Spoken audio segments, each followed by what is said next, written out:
SubOptic 2016 has just wrapped up with the closing ceremony, and of course we saw Alice Shelton, who's the chair of SubOptic 2016.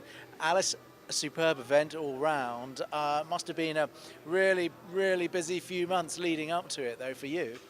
Thank you very much. A busy few months. Well, I guess the planning really starts about 18 months before the conference. I was asked if I would be happy to take on the programme chairmanship.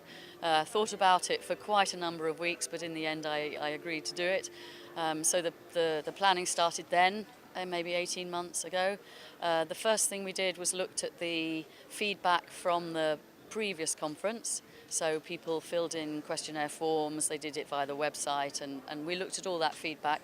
And the first thing that looked to be different was that people said there was actually too much content in the previous SubOptic in Paris. Right. So we decided to only have 2 parallel streams at any one time, so because people found it difficult to decide what to go to. Right, I see. So that was one of the key decisions. So before you had 3 streams, 4 streams? Yeah, we had 3 streams. In a couple of cases we had 4 streams running at the same time, and it was so some sessions weren't that well attended, and people said they just didn't know which to choose to go to. They wanted to go to everything, so we decided to have 2 parallel streams. That was one big thing, and then we kind of inked out the programme with workshops, roundtables, masterclasses, because SubOptic always wants to keep their kind of educational remit. So we start the masterclasses before the official opening of the conference, and run an afternoon of masterclasses, which are longer sessions. They're 90 minutes long, and the idea is that there's some educational benefit. People go to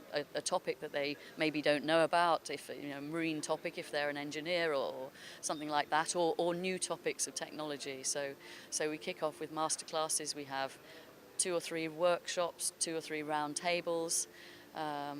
And then the core content of the programme is, of course, the papers, which are submitted by people in the industry. They're presented by people in the industry, and so that is a huge work in itself to run the call for papers. And in doing that, I'm assisted by, it's not just me, in terms of getting the papers and running the reviews of the papers. We have a papers chair.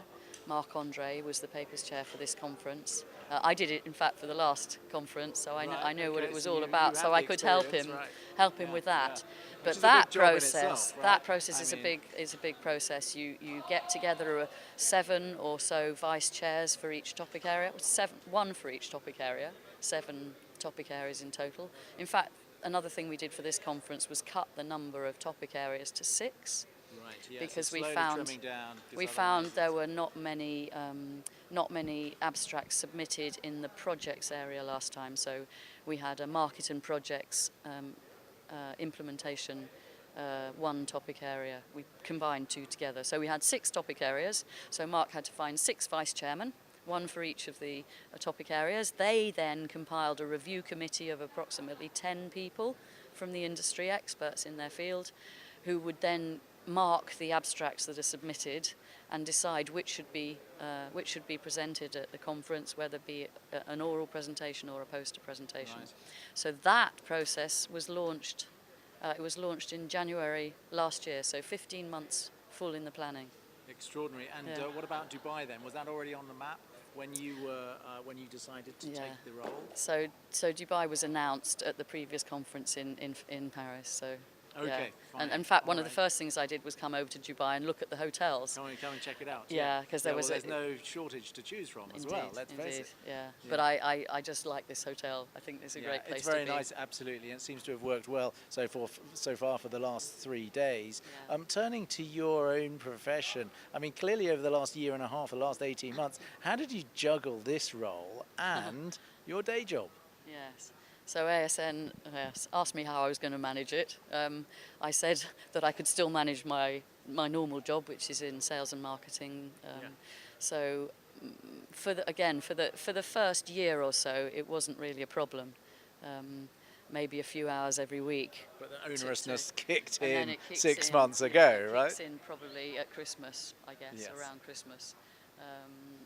So I guess my day job partly went a little to the side. Yeah, I'm sure it did. So I'm looking forward to picking that up again. Right, I'm sure. Looking back over the last 3 days then, It looks like it's been, from the outside perspective, extremely successful event. What have been your highlights? I don't know. Well, let me see. Getting the DJ last night to play "Girls Just Want to Have Fun" at 3 o'clock Oh, as right, the yeah, last okay. record Yeah, was yeah. great fun.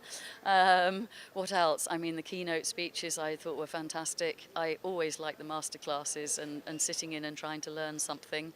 The content of of the papers is always fantastic. The social A range events of are great. things. It's you come back and you meet people you haven't seen for 3 years, and they're all your old friends. This industry is quite incestuous. People stay in the industry a long time, even if they move between companies. So come back every 3 years and see people I used to work with 20 years. They may be with another company, but it's always great to see them. Well done on putting it together, Thank keeping you. it together, It's a great and relief. now I guess you can go and kick your heels It's a up great at the relief. gala So, event. yeah. But anyway, many thanks indeed, and I guess that's pretty much wrapping it up for SubOptic 2016. This is Submarine Telecoms Forum.